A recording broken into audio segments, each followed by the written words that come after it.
Thank you so much for coming. I have children ages 7 to 14, and I know how very hard it is to get out.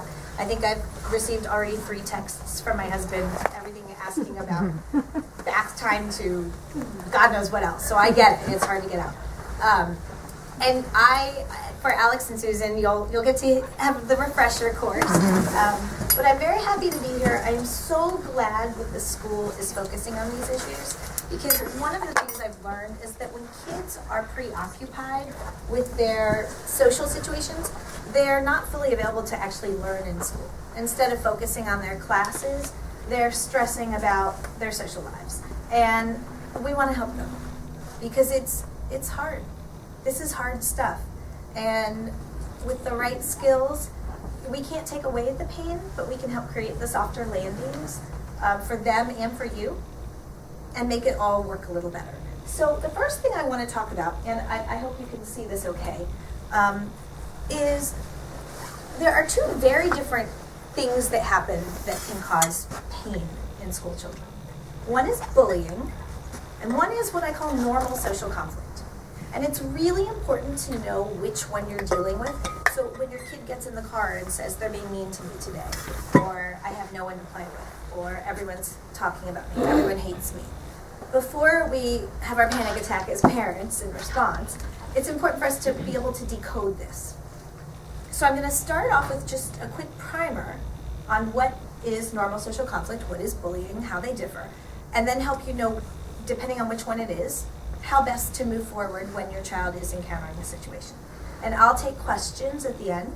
Additionally, I am happy to make my slides available to anybody who's interested.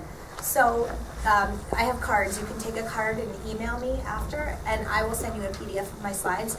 I do that because they're pretty content heavy, and I want people to be able to really absorb and digest and listen without having to try and remember things. So I'll send you my resources. Just don't tell HarperCollins that I said. Okay, so first question.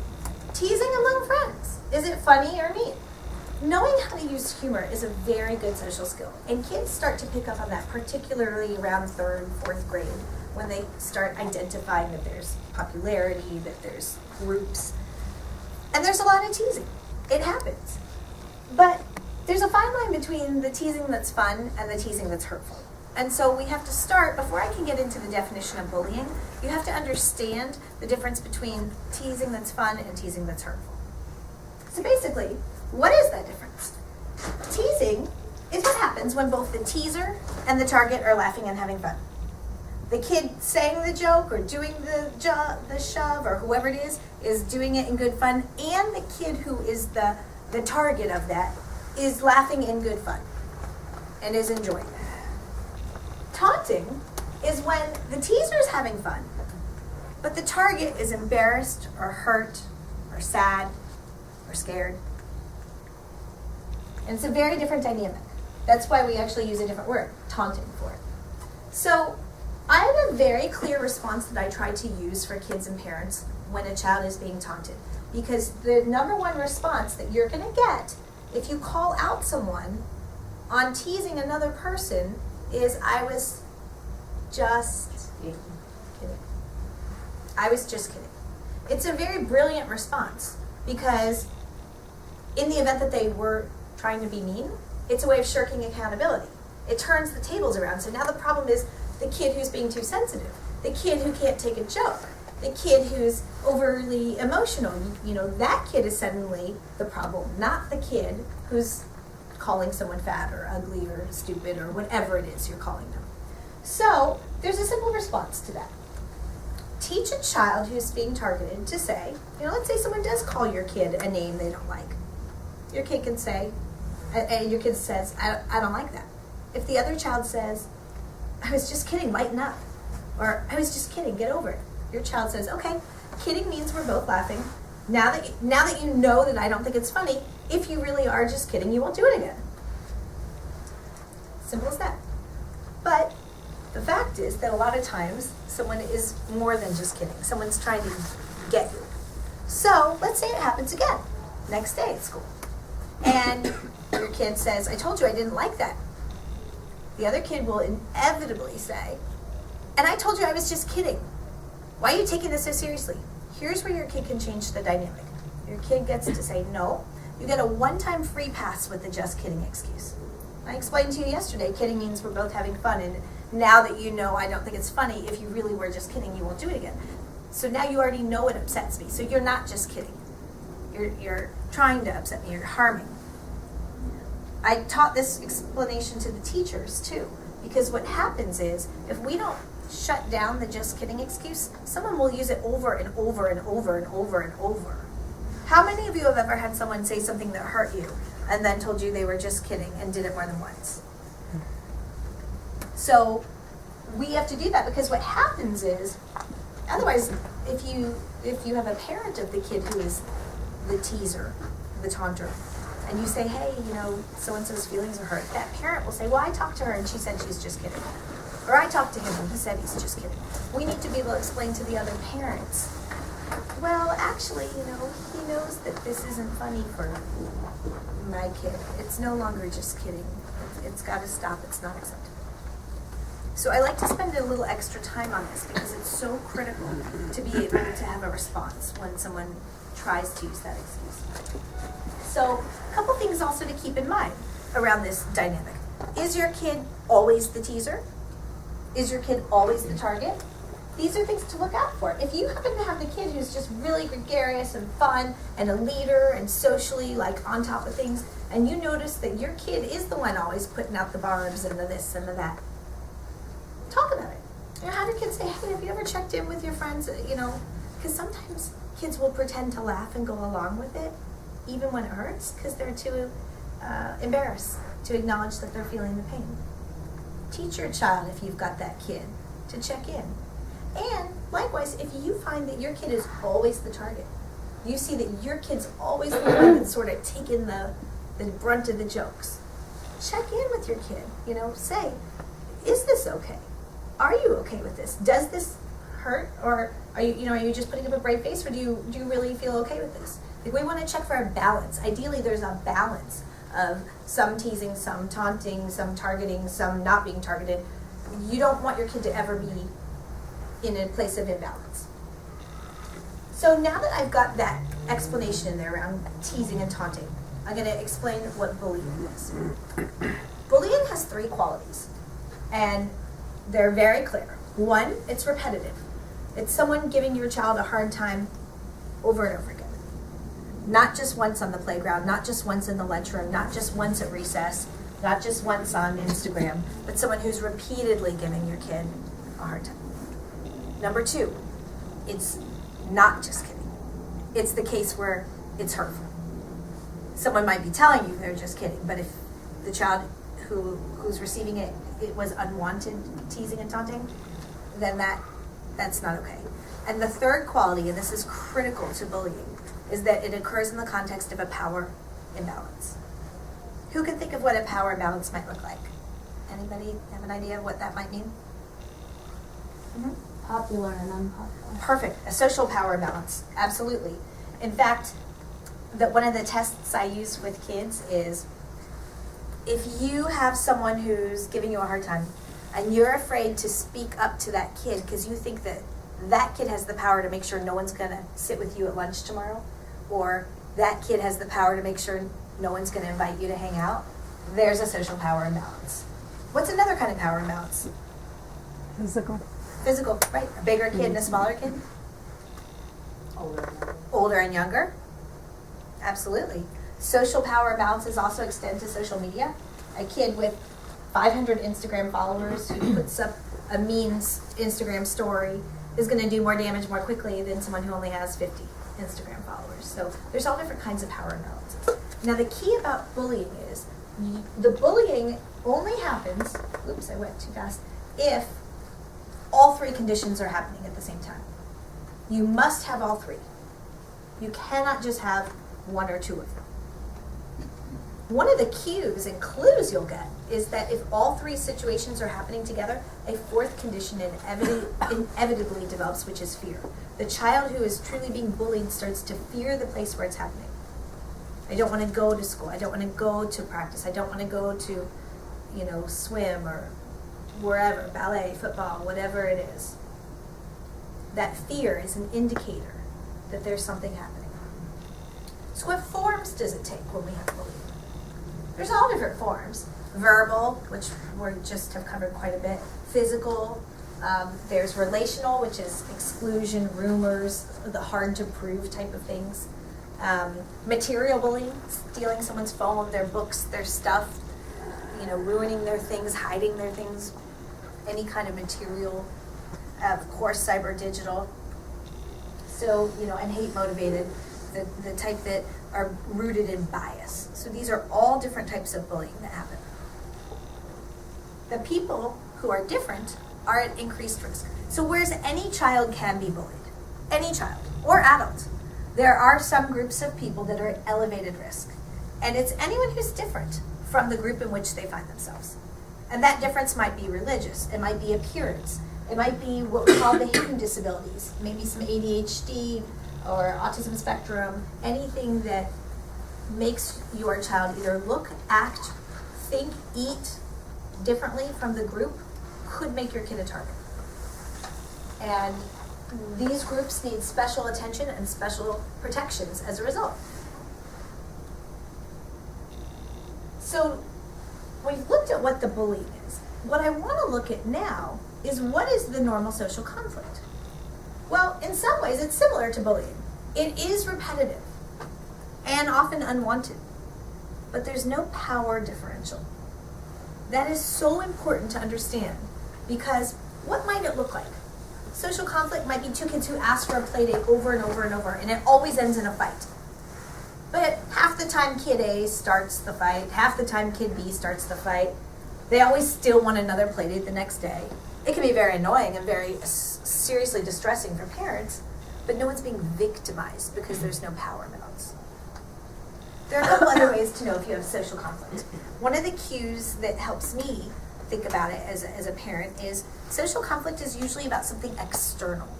You could hypothetically remove the source of the conflict and the relationship might have been okay. You have two kids who've been friends forever. A new kid joins their class. Suddenly they're both vying for the attention of the new kid. Well, if you had taken the new kid out of the picture, that relationship might have been okay. You have two kids who are playing a video game, fighting over the video game. If you took the video game out of the picture, hypothetically, that relationship might have been okay. Two girls like the same boy. Two boys like the same girl. If you take the source of the conflict out, that relationship might have been okay. Bullying is almost always internal. It's an attack on something internal. It's you're stupid, you're ugly, you're dumb, you're a loser, you're worthless. Now, if you think about it, you can't separate out your appearance or your weight or your looks from a relationship. If someone is hating on me because I'm Jewish, if someone is hating on me because I'm female or short or whatever it is, those aren't things that I can say, okay, well, let's put that aside. And we would have been okay if it weren't for that. Does that make sense to everybody? Okay, so this is really, really important because it helps you see that whereas social conflict can be very painful, it doesn't involve damaging victimization. But I will make it clear that it can be incredibly painful. There is a certain amount of pain that comes in having relationships in life. And so we are going to have kids who, even there will be times when our kid may not be being bullied through the definition of bullying, but our kid might be having really painful social conflicts. And we're going to talk about those and what to do if it is indeed bullying. So how should we respond? How should we as the adults respond? It's actually very different depending on what the situation is. If it's normal social conflict, we should hang back. We, as hard as it is, should hang back. Now, that doesn't mean we can't provide support.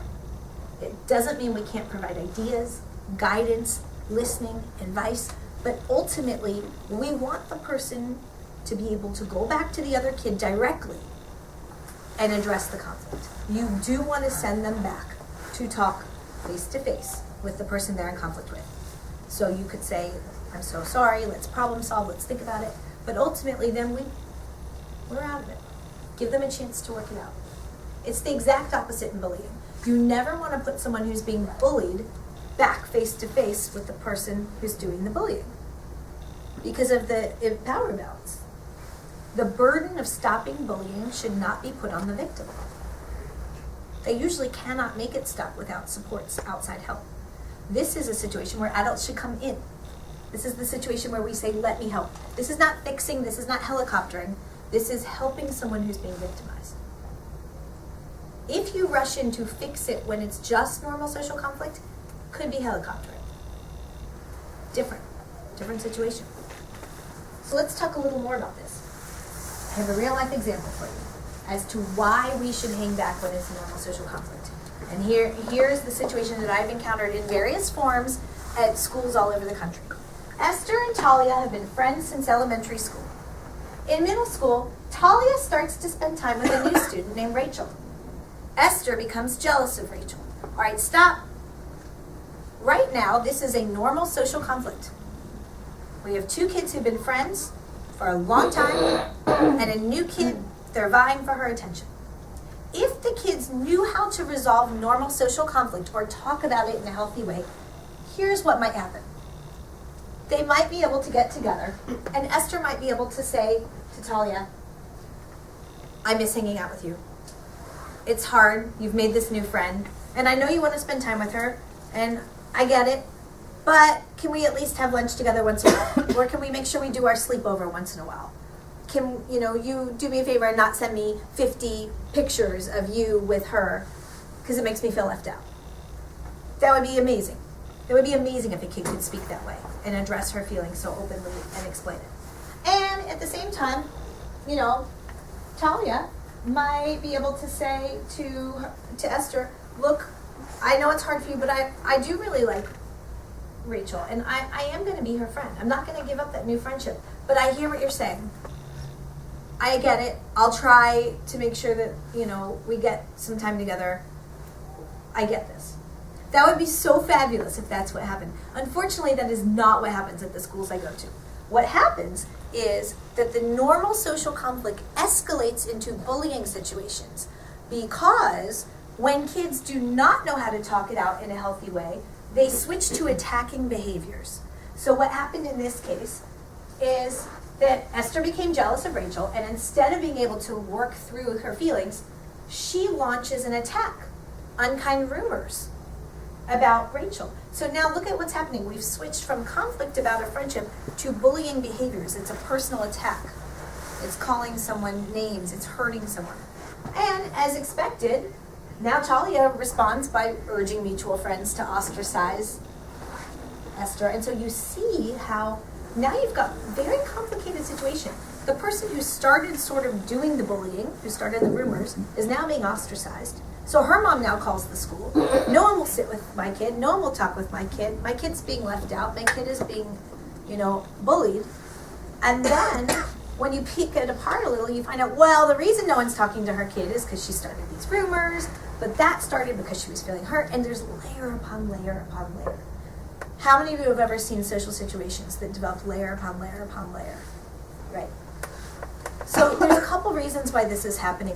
One is that it's a different model in our world than it used to be. When I was a little girl, when we were younger, we watched shows like Little House on the Prairie and Facts of Life, Growing Pains, and those were shows that modeled talk out your problems, bring your problems to the table, work it out.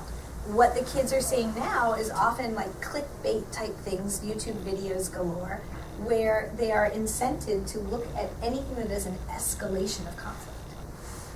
They are getting a model of escalation. And as I was saying to the teachers, if your kid is on YouTube looking at a video and they have two links, one that says, 2 kids had a fight and talked it out nicely, and the other says, 2 kids came to blows in the hallway at the modern Orthodox school, which one are they going to click on? So they're getting this model of escalation, which is unfortunate, and we have to combat it by talking to them. One of the things, yes? In that last scenario, Yeah. you said bullying has to be an imbalance of power, but there wasn't a true imbalance of power among these girls. Well, what happens, that's a really great question, and I'm so glad that you asked me that question.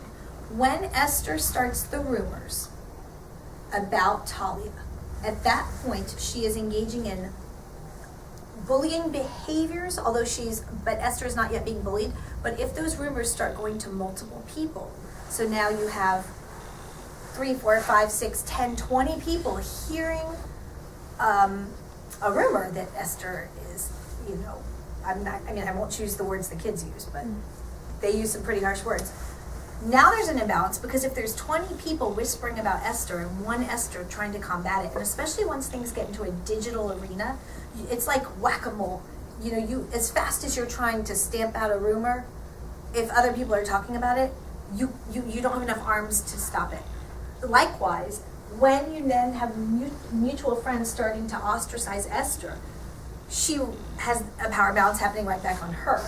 Because now, if you have 5, 6, 7, 8, 10 kids saying, nobody sit with her at lunch, nobody talk to her at lunch, it has become a power imbalance. Does that make sense? So I'll tell you where it would be a fight without a power imbalance. If the two girls who had originally just been friends with Esther and Talia were just yelling it out at each other. If Esther was like, you're mean and you're a bad friend and you're just the worst.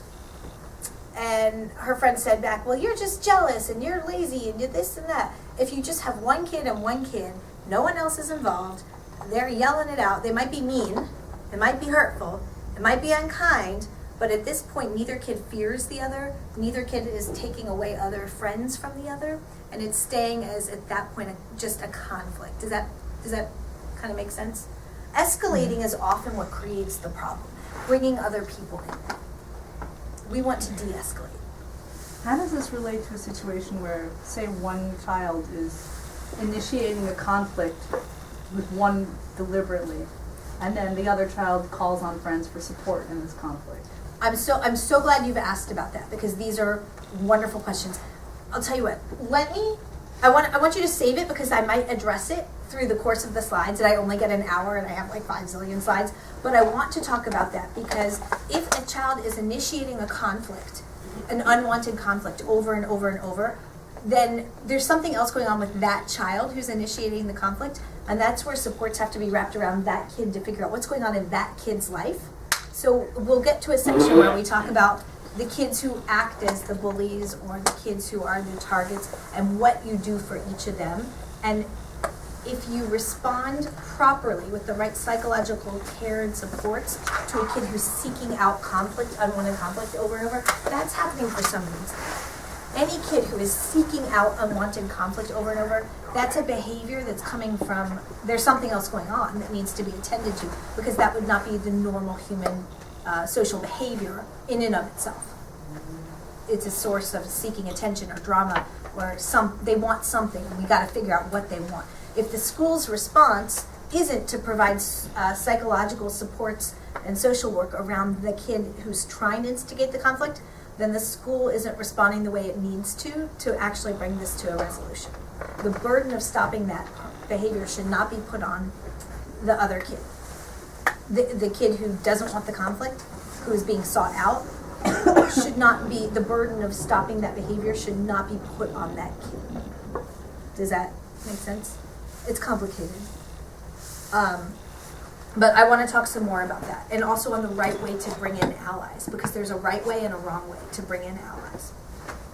So, what types of conflict occur most commonly? Really, almost all the conflicts that we see in schools are rooted around these big issues: social status, romantic problems, popularity, friendship alliances, material items, academic status, athletic achievements. Often, these things are at the root. And so if we can teach our kids to identify what's behind conflicts, then they're going to be more adept at resolving them. One of the most important questions kids need to ask themselves is, was there an inciting event? So if a kid wants to do something mean to someone else, if a kid wants to seek out a conflict or fight with someone else, we want to teach the kids to say, why? Why am I in the mood to pick a fight or to pick on this person? What is it about this person that is triggering?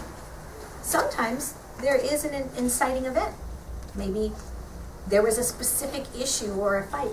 Sometimes, though, the real issue is internal. The kid who's seeking out the conflict might just be really jealous or envious of that other kid and wants to bring them down a peg. we have to teach kids how to be able to read their emotions and know what's going on. So before a kid lashes out and hurts, we want them to stop and say, I know I want to hurt this person. Do I know why? And if I know why, can I back solve it before I do this impulsive act of hurting? So instead of retaliating when kids are in a state of what's called emotional mind, there's a part in your brain that's like your emotional mind, there's a part in your brain that's your reasonable mind, your logical mind, and then ideally there's a place in between that's called the wise mind. And we want to help our kids when they're in emotion mind, learn how don't act. Don't act when you're in emotion mind. Wait until you're in wise mind. Learn how to read where you are. So what are the vulnerability factors that make your kid more emotional? It's important for our kids to know their own vulnerability factors and for us to know. When a kid is vulnerable, they're more susceptible to groupthink. Now, individually, there are a lot of kids who are just good kids. But when they get in the group, if the group starts to kind of mistreat someone, kids who you know individually, kids who've come to your house individually, kids who've had Shabbat at your house, then you hear that those same kids that one-on-one are good kids are joining right in with this awfulness. So we want to know, what are our kids' vulnerability factors that make them more susceptible to groupthink? Being hungry, tired, poor night's sleep, missing regular medicine, poor nutrition, too much sugar or caffeine, stress. All of these things are vulnerability factors that can make a kid less resilient emotionally to doing the right thing. So we want to identify, hey, what's going on with you? I hear that you sent this really mean, text to someone. Let's talk about this. What was going on before you sent that text? What was happening right before that? We want to teach kids to, what I say is, reduce the circle of pain. So if I'm upset, tell me your name? Gary. Let's say I'm upset at Gary. I'm really mad at Gary because something about Gary, maybe he got a better grade than I did, or he did something, or he took the date I wanted for my bat mitzvah, or who knows what it is. Well, I have two choices. I can either lash out, which is what most kids want to do. The human instinct, if you poll kids, if you ask them, when you are mad, do you want to hurt someone? They will say yes. But if I do that, let's say I lash out at Gary. Now I'm upset, and Gary's upset. And maybe Gary's parents, and now mine. And the circle of pain is expanding. It's that escalation. And it gets bigger and bigger. We want to teach kids to do, before they lash out, self-comfort. What can, literally, how can I just take a few minutes to calm myself before I lash out? What do I need to do? Have a list of things to do, some coping options. Like my teenager, my 14-year-old, has learned when she's mad, which is often, she knows that she has got to, and it's taken about a year for her to really internalize this, but she knows she has got to go into her room and listen to her music, lie on her beanbag. And we all have learned we aren't going to try and talk for 15 minutes, that she needs to disengage for 15 minutes and do that to recenter. We want to teach the kids these skills. Then we want to teach them, okay, and if you're going to resolve the conflict, so you've calmed yourself down. So I'm mad at Gary. I've taken a few minutes. I've taken a walk. I've had a snack. Okay, my urge to destroy Gary has passed. Okay, now how can I deal with it? And then we want kids to be able to understand, stick with the real conflict. You can feel anything you want, but it doesn't mean you can do anything you want with those feelings. And a lot of times, we find that the issue is internal conflict. Kids are most prone to do social media attacks when they feel internal conflict. That is when kids are most prone to do these anonymous attacks. So we want to teach the kids, if you feel the urge to go online and start a rumor or send a mean text or do something, really try and understand what's the motivation. What is the internal conflict. We also have some very, very basic de-escalation skills. Resolve conflict without an audience present. You don't talk about it at lunch. You don't talk about it at the hall. You pull someone aside, one-on-one. Additionally, kids often use a messenger. That will escalate the situation. If your child is having a conflict with someone, do not let a messenger, another kid, say, let me talk to him for you, or her, because kids have their own agendas. and things will escalate. We want to teach our kids some of these basic conflict resolution skills. They need to be taught these very basic skills. Then there's a way for the kids to talk to the person they're upset at. So instead of going to someone and saying, you're a bad friend, you're just awful. We want to teach kids how to, there's a formula.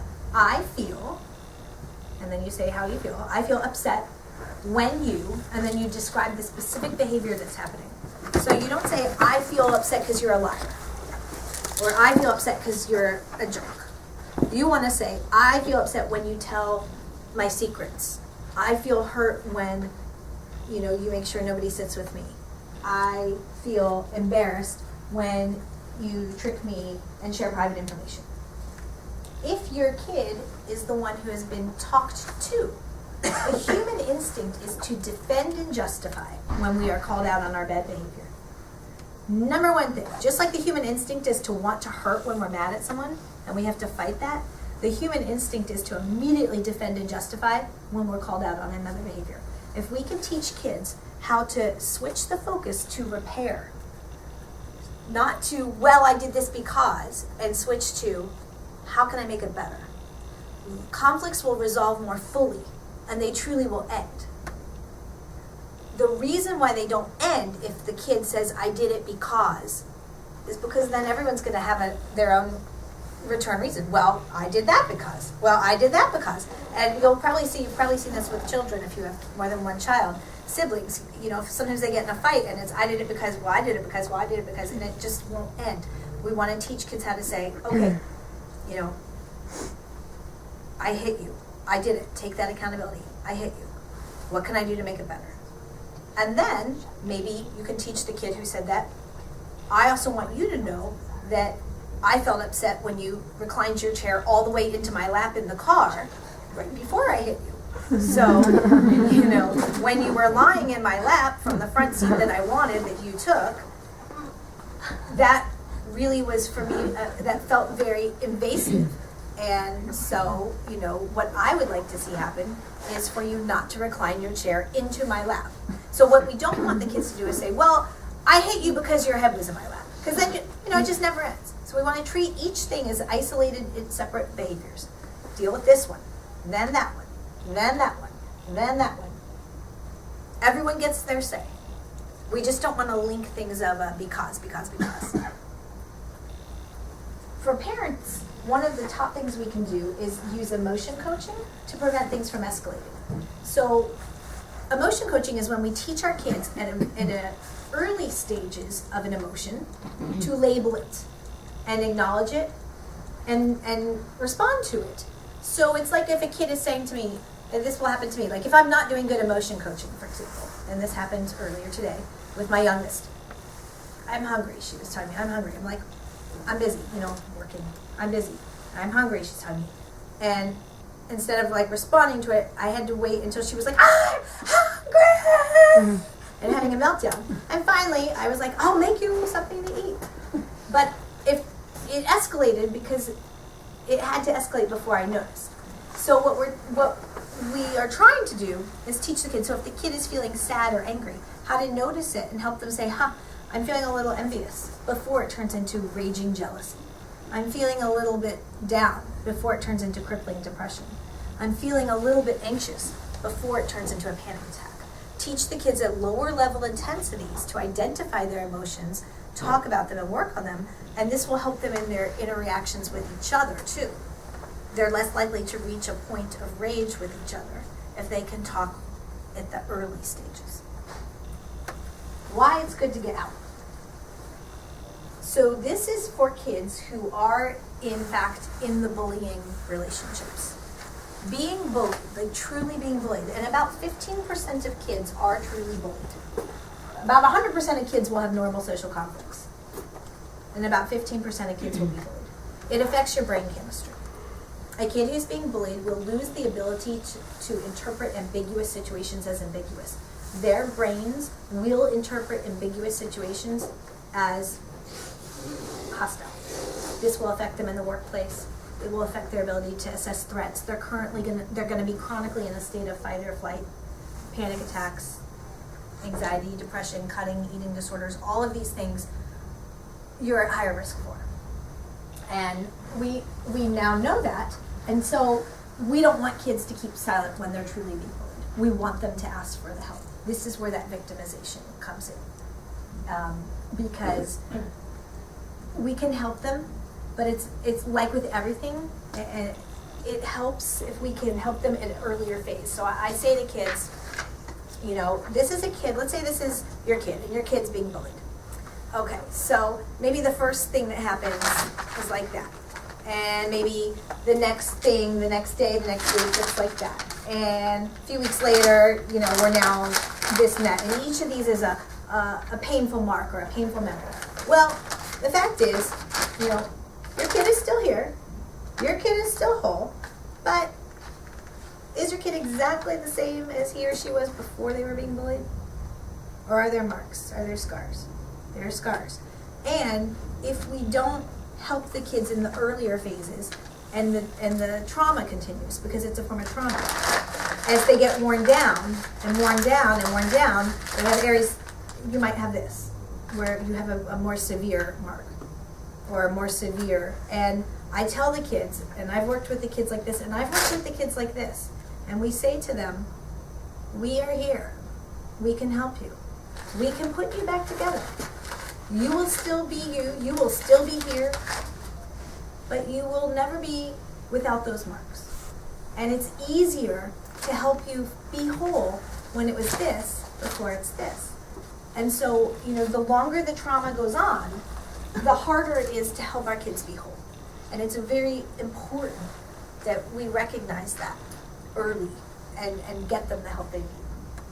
The other thing we need to recognize is that, and this gets a little bit to the question you asked earlier, is that bullying actually doesn't just hurt the target. Studies show that the kids who do the bullying, the kid who is seeking out constant conflict, for example, and it might not be that that kid's a bully, but it's abnormal to constantly seek out conflict. They are at elevated risk for antisocial problems, for depression, and the kids who watch, the bystanders, are at elevated risk for anxiety. So everybody suffers psychologically. The targets, the bystanders, and the aggressors. What this tells us is that any good school program to manage or deal with bullying must include psychological care. For everyone. It must, because we know that everyone has psychological effects. This is also why schools need to teach the difference between tattling and reporting. So, tattling is when you're trying to get someone in trouble. And reporting is when you're trying to get someone out of trouble. And it's very simple. If someone is in danger, if someone is being harmed, if someone is being hurt, then when you go to an adult, we tell kids, you're not trying to get Sarah in trouble. You're trying to get Sophia out of trouble, who is being targeted by Sarah. You're not trying to get Jason in trouble for hitting John. You're trying to get John out of trouble because he's being hit over and over again. So it's a very, very different way of looking at it. If you ask a kid, who were you trying to get out of trouble, and they can't give you an answer, then it was probably what we call an unnecessary report. That's an example of where the word tattling came from. If someone's trying to take an extra cookie or, whatever. Is anyone in harm's way? No. Okay, well, who are you trying to get out of trouble? When you're talking about teaching, I assume you're speaking about teaching children the difference, but I also think it's important, as you hopefully did, to teach teachers the Absolutely. difference. Because I know several instances where children have attempted to, and the teachers right away before listening say, go figure it out, go figure it out. So a question that I would like the teachers to use, and I'm happy to send a reminder about that, Susan, the way that I teach people to respond is if you get a report, the first question you should say is, thank you, who are you trying to get out of trouble? If someone is being hit, harmed, taunted, a child will have an answer. And so before I say to someone, go work it out, I'll say, who are you trying to get out of trouble? And it might even be that it's normal social conflict. If it's normal social conflict, okay, let's say that there's a fight on the playground between two kids who I know fight a lot. And neither fears the other, and they're good friends, but yeah, there's a fight. And someone runs over, they're fighting. I would say, who are you trying to get out of trouble? Well, they're fighting and someone's getting hurt. I would then say, thank you, thank you for letting me know. But if I deem that, this is normal social conflict, I might say, I want you to try to talk with them and come back and let me know how it went if you need more help, if it didn't work. So it won't be just go away. It's, have you tried, this or that? Try it, but then I want you to come back to me so we can figure out another thing for you to try if that didn't work. And that type of pattern is the one that's ideal. That is what we want. And it always starts with, who are you trying to get out of trouble? And then one of the things that I recommend, and I told the teachers, it's really good to do these with the kids, is have them get into groups and have them come up with scenarios. At what point do they think they need an adult's help? Where do they think is the line? What do they think is tattling versus reporting? When do they think someone, is in trouble or isn't? And it's fascinating to see kids talk with each other about whether or not this is something that someone needs help or doesn't. It makes them really think about these issues, a lot around the gray area. Why is victim blaming the default? Default by society. In every society, in every institution, the reality is that if someone is being bullied and there's a true power imbalance happening and it's not responding to interventions easily, eventually institutions will almost always blame the victim. They will say, well, this kid has too many issues. This kid is the problem, the target. The reason that happens is because it's easier. It is so much easier to say this kid is the problem. Yes, he or she is being bullied, but ultimately he or she has all these other behaviors that are causing it. That's easier than saying, oh my God, we have to do so much empathy training, and we have to do social supports, and we have to do skills groups, and we have to do lots of things for lots of people. It's harder. This stuff is not easy to resolve. It's work. And a lot of times you'll see in society that if a corporation doesn't want to do the work, they just fire someone. And we see this happening all the time. So what we have to understand is that it is work and it takes time, and these things are not easy to resolve. The pain will not stop right away. If you say, I want to get help for my kid's situation here, unfortunately, it could take weeks of back and forth and talking. The other thing that I have found is that when it is normal social conflict, almost every time if we do get involved as parents, it doesn't usually end well for the kids. It often creates more conflict. So the times when this is the hardest is if we are friends with the other parents.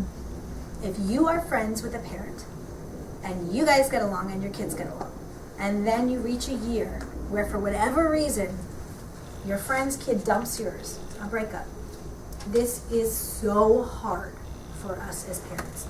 We are all in the thick of this. We know how hard this is. And really what it comes down to is you have two questions for yourself. Is this simply that the other person is just not attracted to my child anymore in the way that they used to be, but is remaining basically respectful? Or is this child going out of his or her way to mistreat my child? They're two different situations. So let's say I have a situation with my 8th grader, actually. There's a kid who she is friends with who she really has enjoyed. First half of the year, they did sleepovers all the time. Every Friday night, she was at her house for Shabbat, you name it. And then this my daughter like a hot potato, and she has made new friends. My daughter's devastated, as you would expect. And the other mother and I are really struggling with this. So the question is, what do we do? What can we do? The reality is, the other girl is she's not taunting my kid. She's not going out of her way to send her photos of her with other people. She's not talking in front of my kid about her other plans. She's just no longer interested in my kid. And this is so hard. But in this case, I had to tell my daughter, her attraction level has changed. Attraction, this is really important for us to explain to our kids. Attraction is not just a romantic thing. Attraction will always be at the level of the least involved person. So if you want to be dating someone and they don't want to be dating you, you're usually not dating. If you want to be married to someone and they don't want to be married to you, hopefully you guys aren't married. So, and the person who is the least involved calls the shots. If I want to have lunch with Julia Roberts and she doesn't want to have lunch with me, we're not having lunch. I may really want it. I may want it so badly. And my daughter wants so badly to sit at lunch with this other girl. She wants it so badly. But the fact is, the other girl's attraction level has dropped. So what do I do for my kid? I have to be the soft landing. That's all I can do. And it meant just tonight, when she was sobbing, we had a half day Wednesday in District 65, and we went to pick up some food at Noodles, and she saw the girl she wants to be with 5 of her other friends, and they had invited her, and my daughter was a disaster, and wanted to just stay home tonight and cry. And I said, no, this is why you have to actually go to your swim practice where you have other friends. This is what we do tonight. You say, I cannot make someone invite me, but I know I can reach out and make my other groups. This is when, if you have a kid who just doesn't fit in at school and some don't, then this is when you have to work extra hard to find them friends on a team or this or that and get them through this time. Not every kid fits in. Not every kid fits in. But at the same time, we need to protect them from being aggressively mistreated. I will tell you that if the minute that this other girl, if she starts deliberately trying to rub in my daughter's face the friendship, then we have a whole different situation, right? Then we're talking about more of bullying behaviors as opposed to just disinterest. And these are the hardest parts for us as parents. So I want to look quickly, because I know it's almost 8:30 and I promised I would stop, and I have so much that I want to cover. There's just so much to say. But this is a perfect time actually for this. Okay. There is a huge difference between what I call natural exclusion and aggressive exclusion. So natural exclusion is when you are my favorite people. I invite you guys over. You're my inner group. I tag you on Instagram. I want to have my sleepovers with you. But if I'm partnered with you at school in a lab project, I say hi. If I'm standing next to you in line, I talk to you. I ask you, how are you? I smile at you. I acknowledge you. I make eye contact with you. I use your name. I greet you. Even though you're not the one I'm going to choose, I also am not going to block you out deliberately. That's natural exclusion, and it's a normal part of life because we can only have so many people to our parties or our house. Then there's aggressive exclusion, and that is what I'm kind of working to make sure doesn't happen to my daughter right now, which isn't yet. But aggressive exclusion would be like, you're my favorite people. I always want to be with you. You guys make everything better, and you don't, and I want to make sure you know it. I want to make sure you know that they are my group. So I will go out of my way to make sure you know that these are the people I like. I may not greet you by name. I may pretend I don't see you in the hall. I may roll my eyes if you're assigned to be my partner. I may find that you're in a photo on Instagram, and I will tag all of them except you to make sure you know exactly how invisible you are to me. That's aggressive exclusion, and it's not okay. And the kids, every group of kids I've ever worked with, whether it's inner city or private school or whatever, they understand as soon as we talk about this. And we need to talk about this. Yeah. Why would somebody do that?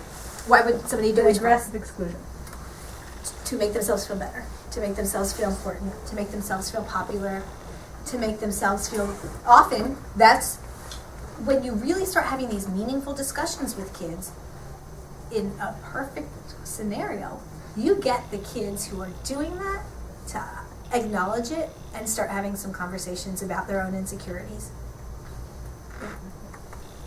Good. I was going to say that it seems to me like social media is blurring this line a lot more because of the very public nature of groups and tagging and outings and who's involved and who's not involved. It seems like a very public forum to be advertising who's in your group. It is so hard. One of the things that we've had to talk with kids about is ideally, you don't post relationship status upgrades. Like, you don't post broke up with, like, sometimes, like, if a girl is a really good friend, she says she's my wife, or I'm in a relationship with her, or same with a boy, I guess, but it's more of a girl thing.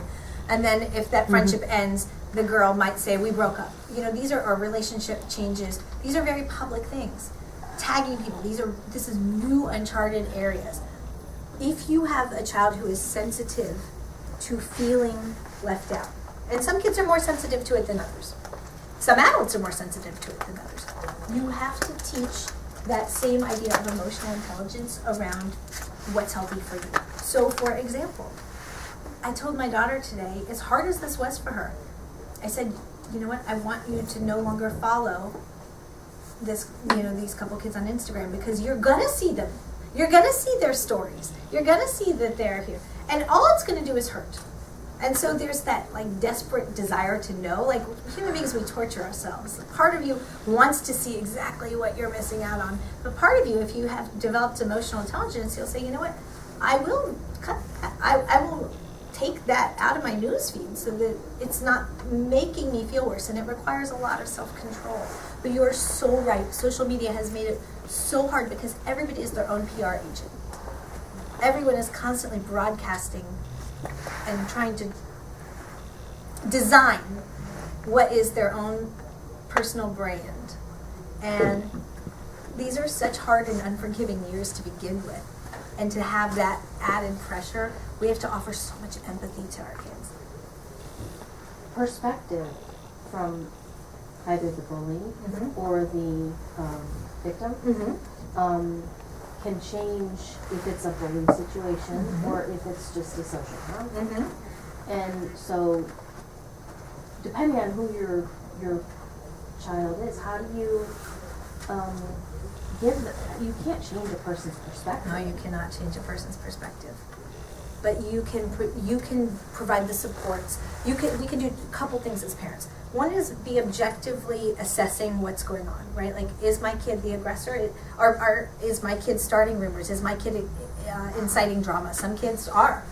Or is my kid being left out? So we need to, like, really take, like, a good, hard, honest look at what role is my kid playing, and it might be more than one. Your kid may bounce around from role to role. Oftentimes, junk flows downstream. So sometimes kids who are mistreated will turn around and mistreat someone who they perceive as lower status than they are. And that's awful to see, because we'd like to think our children would have developed more empathy and wouldn't do that. I think the answer to all of this is super honest conversations about exactly what's happening emotionally in these relationships. The kids who are more emotionally intelligent, the kids who are able to recognize, I feel angry, or I feel jealous, or I feel sad, are the ones who are more resistant to bullying relationships. Because what happens is, the kids who are more emotionally intelligent learn how to recognize when a relationship doesn't feel good, and they voluntarily will leave it. So if you have the kid who is desperate to be part of the cool group, and the cool group is giving your kid very clear no signs, and I'm working on this with my own daughter, and a kid who is really pretty emotionally intelligent will recognize, like, I don't feel very good around them. I never feel welcome. I never feel wanted. I always feel insecure. I always feel anxious. I'm going to go look for someone else. I don't want this. They stop wanting that. And the kid who's emotionally intelligent is a little more empathetic to begin with, so they're less likely to engage in the bullying themselves. But they're not the ones we're worried about. You're worried about the kids who are the bullies. Or the ones who are the victims. Or the ones who are the victims. So let's go to the section on victims. It's important to have a discussion. Actually, this is important for kids who are victims too. Kids need to know if the friends they're with are good friends or bad friends. Kids need to be able to say, the people who I want to be with, are they good to me? Good friends have good things to say about you. In front of you and not in front of you. Bad friends have bad things to say when you're not in front of you. Good friends make you feel welcome every time they see you. Bad friends make you feel welcome only until someone better comes along. Good friends let you choose your own friends. Bad friends make you feel that only certain friends are acceptable. So if you're afraid to be seen with someone in front of a certain group, the problem isn't the someone you're afraid to be seen with. The problem is the group who's telling you it's not okay to be their friend. So we want to talk with kids about these qualities so that they can learn am I a good friend, first of all, to others, and are the people I think are my friends good friends to me? You certainly, hopefully, reach a point where you stop desiring the company of people who aren't nice. Some people are provocative targets. I'm back a couple slides, sure. but I never got to ask my question about the intentional exclusion. What do you say to kids who are intentionally excluded to their face? So like, you cannot sit with us at lunch. How do they respond to the How aggressors? should which person respond? The person who's told you, like, if, So I'm the kid and you're telling me you cannot sit? and I'm telling you, you cannot sit with me at lunch. How do you respond? Like, what do we tell our kids if they're in that So, situation? If How someone do you tells, respond? if someone says to you, you cannot sit with me at lunch, first of all, we want to teach a kid to recognize that if it's not a place where they're going to be treated well, and they're not going to be welcomed, it's that whole idea of good friends versus bad friends. Don't ask over and over. Don't put yourself out there to be crucified again and again and again and again and again, right? Like, you don't want to keep asking. But at the same time, if there are other people at that table who you think are better allies and really would welcome your child, this is where you want to teach your child to go to the potential allies, not to the ringleader, but to the potential allies and say, hey, can the three of us walk into lunch together today? Be my supporters, And actually, I'll show you. I have a very visual thing that I do with kids around being an ally. So, what's your name? Danielle. Okay, so let's say Danielle is the ringleader, and he's the bully. And Danielle, here, come on up here. Danielle wants to make me feel bad. Danielle wants to be the one who says, you can't sit with me at lunch. Right, this is me, Danielle, and you want to crush me. Go ahead, break me. Yeah, go ahead. All right, not too hard, right? Okay, this is me. I'm not sitting with him at lunch. I've been destroyed. All right. Well, there's two ways that my friends or Danielle's friends could be taught to respond. The wrong way, and a lot of kids think this is the way to do it, is you band together to attack the attacker. So I might go to all my friends and say, Danielle is being so unkind to me. Help me out. And if my friends have misguided ideas of how to band together, they'll band together and we'll start attacking Danielle. Okay, boom, boom, boom. And we could do some damage as a group. I mean, if I hit you hard, it could hurt. However, what we want to teach my friends, or your son's friends or daughter's friends or whoever it is how to say, all right, let's not do that, but here's me again.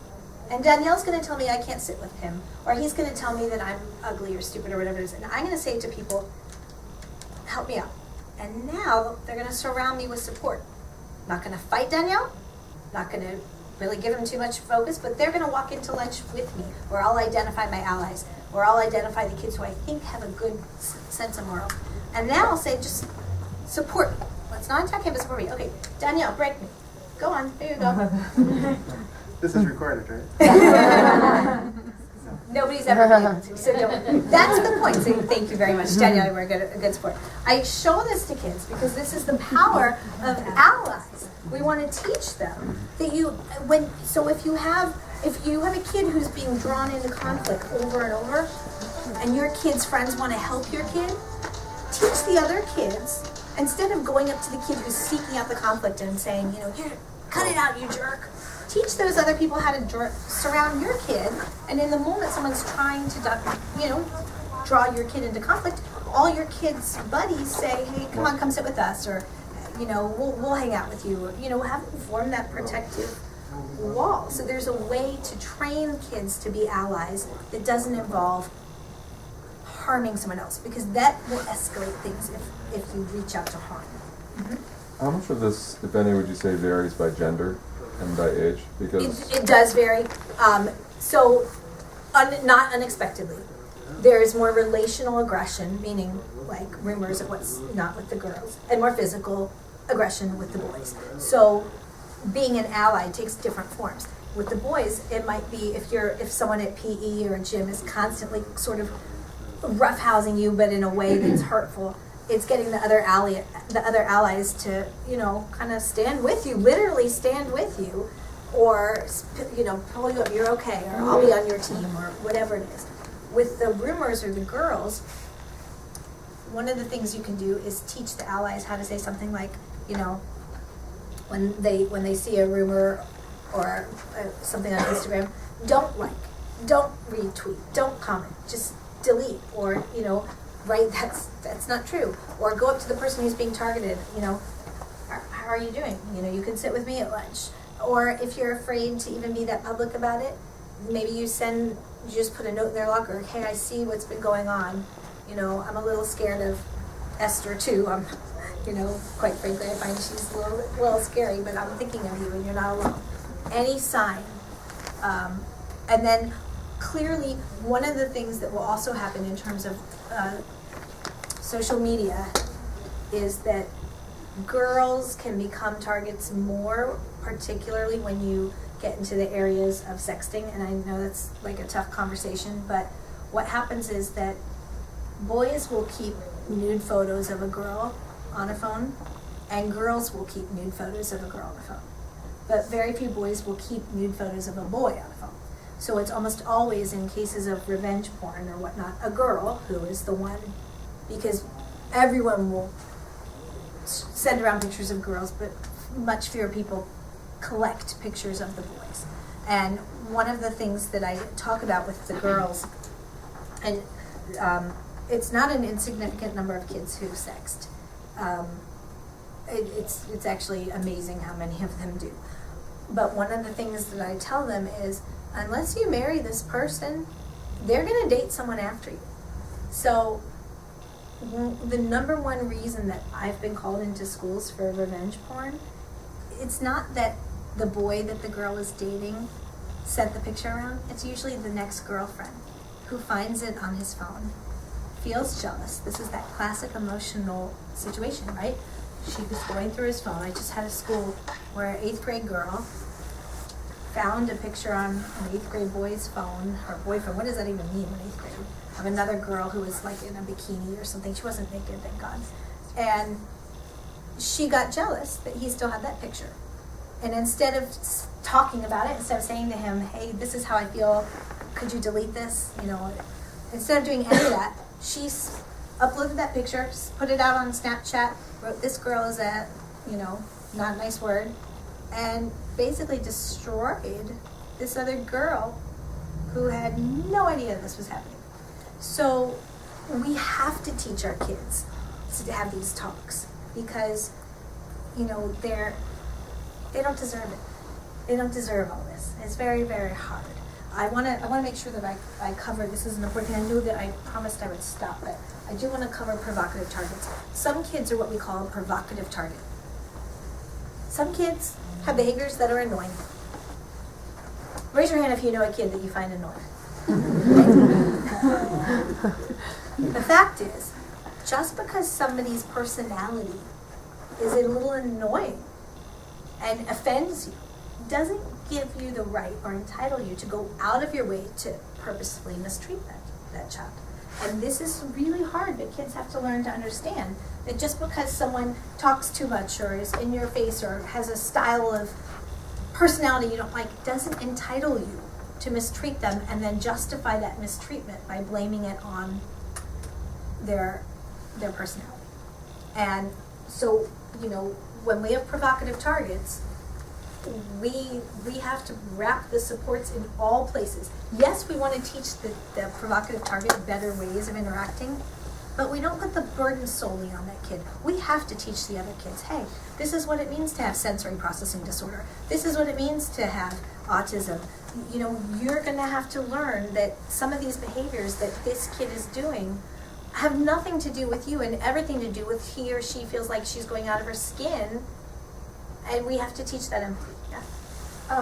It sounds like all the children that you used in these examples are really wonderfully communicative children. What if you have a child who you don't hear anything from? Like there's like nothing about clicks, you know, just like, oh, XYZ happened, but it's not. What like, grade is the child? 3rd. So some of the things you can do, and I wrote about this in my book, like some of the ways you know if a kid, how a kid is doing, is if your kid says nothing, you know, how was school today? Fine. What'd you do? Stuff. Who do you talk to? People. If that's about what you get. You look at other things. You know, does your child get a reasonable number of invitations to birthdays? Is your child asked to every now and then go on play dates? Is your child, if you go to the park and if it's after school and you're just hanging around the playground, do you observe your child engaged in any group play? These are the things that you can use. If you observe your child is never invited anywhere, your child is never engaged in group play, your child doesn't get in and out of groups easily when around other kids his or her age. These are the types of things that would make you say, okay, I want to check in with the teachers. Ask the teacher, does my kid get partners at partner? Does my kid play with people at PE? So you don't necessarily have to have a communicative kid. One of my kids is very non-communicative. I have a kid who does stuff and things and has done stuff and things for years. And, it's actually amazing that someone could spend years of their life doing stuff and things with people. That is pretty much how it's been. But so you use those other clues to help you know. Okay, so it's not, it's like a no news, it's good news versus a like. Oh, it's okay if some kids don't. You have to dig. Okay. Some kids, we actually, one thing I can advise you, one of my kids, the non-communicative kid, we have a thing we do now at dinner, which has helped hugely. We call it 2 truths and a lie. We go around the table and everyone has to tell 2 truths and a lie about their day. And then I'm guaranteed to at least learn 2 things about that kid's day that happen that are true. We also will do high, low, and angel. The high is one thing you like that day. It could be your salami sandwich, I don't care. The low is one thing that you wish had gone differently that day. And the angel is one time when someone did something that you thought was unexpected or nice that day. And sometimes there isn't an answer, but we like them to think that way. So if you have the victim, this is really important, I'm going to end on this. If you have a kid who is being taunted, the number one thing you have to teach that kid is to say, I am not being bullied because I'm flawed. So I had a girl that I worked with who was a big girl, and she said that there was a group of boys who followed her around and constantly told her she was fat. And she said, I'm being bullied because I'm overweight. And I said, no, you're not. You are being bullied because those boys are choosing to be mean, and they're using your weight to justify their behavior. Anytime someone says, I'm being bullied because, and then they name something about themselves, we want to get in there and cognitively reframe that. So if your kid says, I'm being bullied because I'm not a good reader. Nope. You're being bullied because other people are choosing to be mean, and they're using the way you read to justify it. I'm being bullied because I'm bad at sports. Nope. You're being bullied because other kids are choosing to be mean, and they're using your sports as to justify it. Why do we want to do this? Because the kids who can cognitively reframe it and not take on that implicit blame are the kids who are more protected against depression, anxiety, panic attacks, all those things we were talking about earlier. A kid who can say, no, I do have worth. I don't deserve this. A kid who can say it's not about them hating me, it's that they're looking for something to blame and they'll use my weight. Those kids are a little less likely to have the depression and the anxiety and the cutting and the panic attacks and all of that. And that's so important.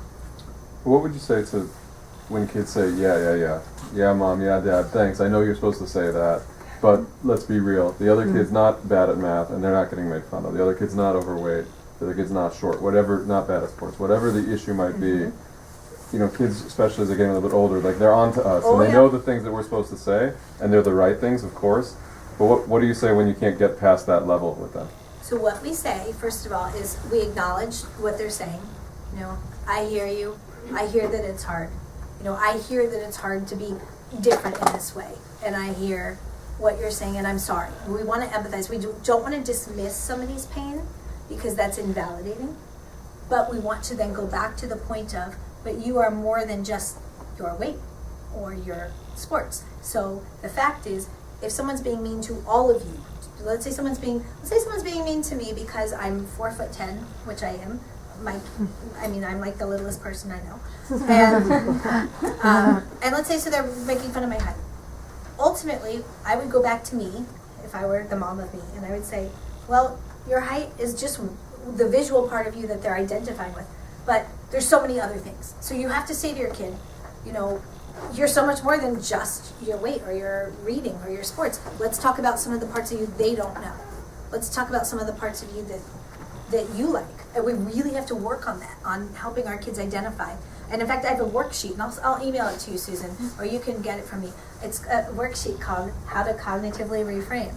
And it asks kids to say, what are the things someone's saying about me? How can I reframe it? And I'm going to give you one example. So the girl who was bigger, remember I told you there was an 8th grade girl and the boys were following her around? Well, if you'll understand the language I'm using in the context of this, the boys were following her around and they were calling her a fat B-I-T-C-H. And so I did the worksheet with her. And she said to me, there's no way to reframe this. She said, but she was a big girl. She said, there's no way to reframe it because I am overweight. And I said, no, you can always reframe it. I was like, what's a kinder way of saying fat B-I-T-C-H? I said, how would you describe yourself with loving terms? And she said, I'm a big girl. I said, there you go. Okay. You can reject their labeling. You can reject their terms. And you can take on your terms. I said, and what is something you like about yourself, So it's not just your size. There's so much more. Do you like your eyes, your hair, your singing voice, your swimming, whatever. So I have a worksheet that I can send you. And finally, it asks kids to develop a mantra that they can say to themselves over and over and over. Like, I am so awesome. I am so, whatever it is, they get to pick. And then the moments that they're feeling down or being picked on, they can, in their mind, have their mantra. I am the best me that I am. I am the best me that I am. What strategy did you give that girl in the moment? Like, what does she do in the moment? I will tell you exactly what I did with her.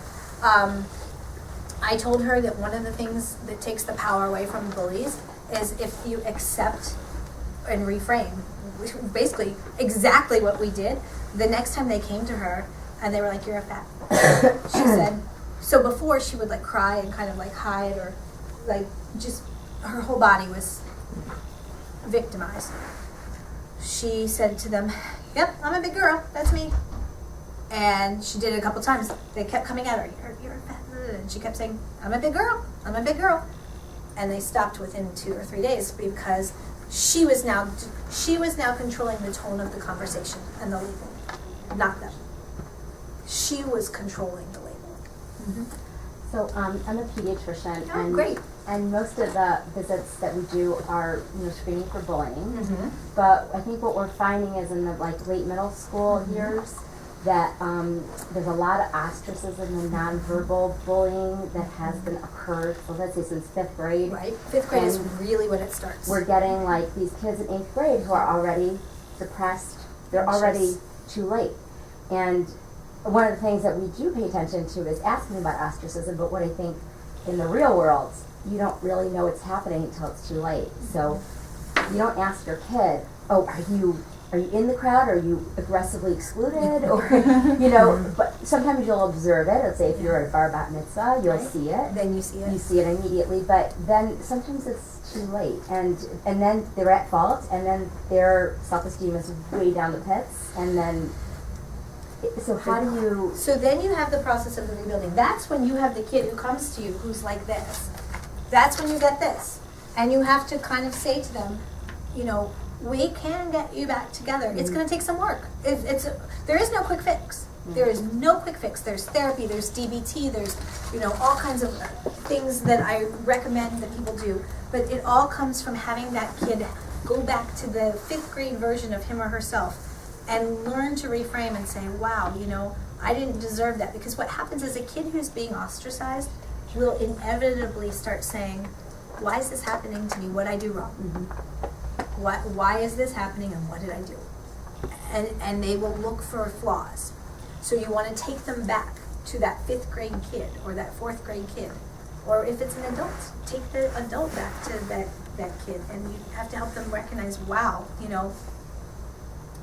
I really didn't do anything. The attraction levels changed, and I was caught off guard. And one of the things we see happen, this is one of the hardest things, and my own kid is at risk for this. Sometimes natural exclusion is happening, and the child who's being naturally excluded either doesn't pick up the social cues or doesn't want to accept them. And so that child really wants to be part of a group that doesn't want him. And so that child starts more aggressively seeking to be part of it, asking over and over, can I sit with you? Can I be with you? You know, I want to hang out with you. At that point, the kids who might have been kind of happy to just do their own thing start to get irritated and annoyed. And if they don't have good social skills or don't know how to have an adult kind of help them with this, then they do start to try and get the message across more clearly as they get more and more irritated of, we don't want you. And then they start to aggressively exclude and be unkind. And so that, if we can at least explain to kids what's happening, they feel less at fault. They feel less like, oh, you know, there's something wrong with me. This is what's happening. And it's very hard. And my reframe Alana's question is, how do you recognize that before it's too late? Or schools recognize it, or see it in the classroom and say, hey, you know, let's explain to the kids what they're doing, because they oftentimes don't know. These types of lessons when they're younger, like honestly having these types of conversations, because part of it, you're right, like you need to give them the language. You need to give them the language so that when they are in 4th or 5th grade and they start feeling this and they don't know why it's happening, and all of a sudden my best friend from the summer won't look at me, we want to give them the language how to say, oh, this is what's happening. Can you do it before it's too late? You know, it depends on what too late is. Oftentimes we don't know about things until it is too late, as in kids don't usually, the older kids don't ask for help until they've been suffering for a while. So little kids, whereas little kids over-report, they'll over-report everything under the sun. The reality is that older kids, by the time they ask you for help, you can be pretty sure that they have reached a good level of pain. One of the things you can do to tell that kid how strong he or she is tell them, kids who are bullied are actually some of the strongest kids because they suffer so long before they ask for help. Think about how much they've endured before they even ask you. Tell them you have this inner strength. You've survived 100% of your bad days. You've made it through 100% of your bad days and you're still here, and we can always try and make it better. But I agree that it is incredibly hard to see it early. I almost think of it, it's, you know, it's like there's some horrible types, like ovarian cancers. There's some where you just don't see it until the symptoms are like, oh. And with kids and social dynamics, unless you're incredibly clued in, you might not see it right away. So if your child is the bully, if my child was the bully, I wouldn't know it. There'd be no way that I would know it, because my child is so different around me. And so how do you, I mean, all these parents that are here, maybe 50% of them, their kids are the bullies, Right. but they don't know that. And so as a, I guess, as a partnership with the schools, how do you? Well, I'll tell you one thing I highly recommend. One of the biggest ways you'll know: monitoring of the cellular devices. I am a very firm believer in monitoring. I believe that once a kid has a phone, that a phone is a privilege, not a right. But I also think kids need monitoring.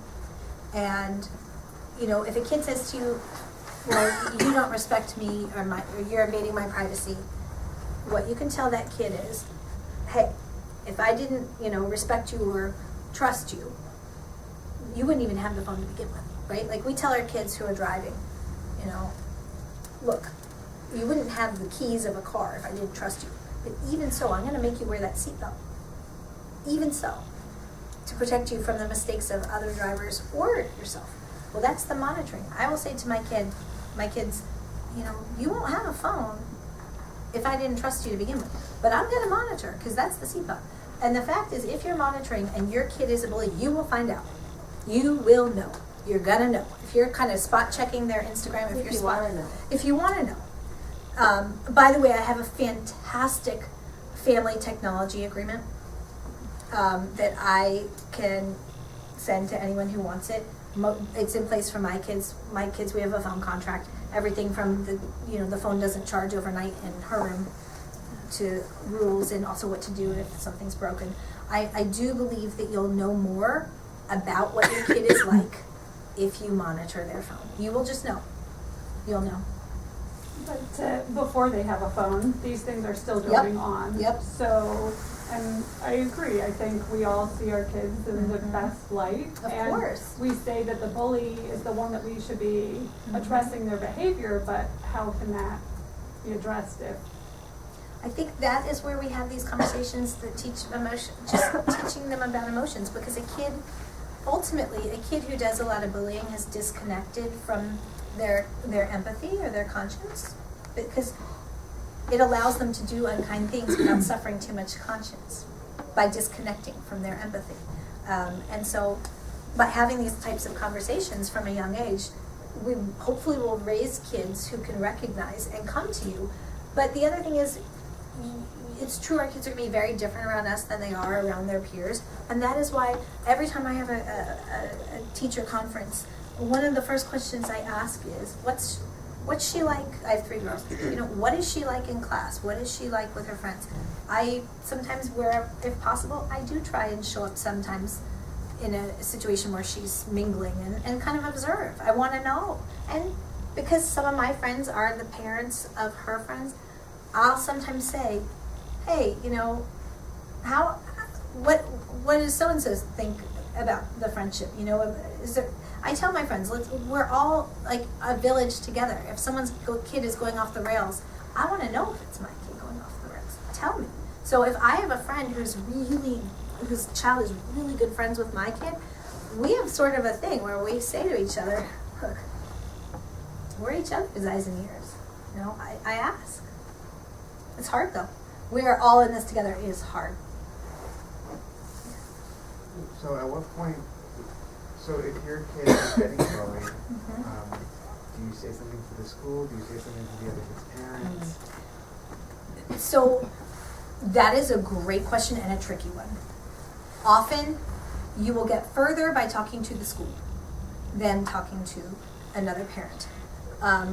One of the things that I do trainings on, which I highly recommend, is restorative justice, which I think that a punitive response to bullying does not work, because it only makes the kid who's doing the bullying angrier at the target. You got me in trouble. A restorative response, which is a trained, facilitated response, which is how can I make it better, cuts down on the recidivism rate of the behaviors. And so I think that once a school has identified kids who are doing the bullying, you want to make sure that the response you give them, it's not suspension, it's not you lose recess, it's not you're isolated from things.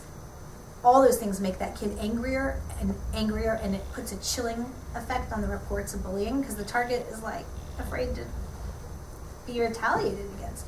So then the schools need to be trained on what are the right restorative steps to take.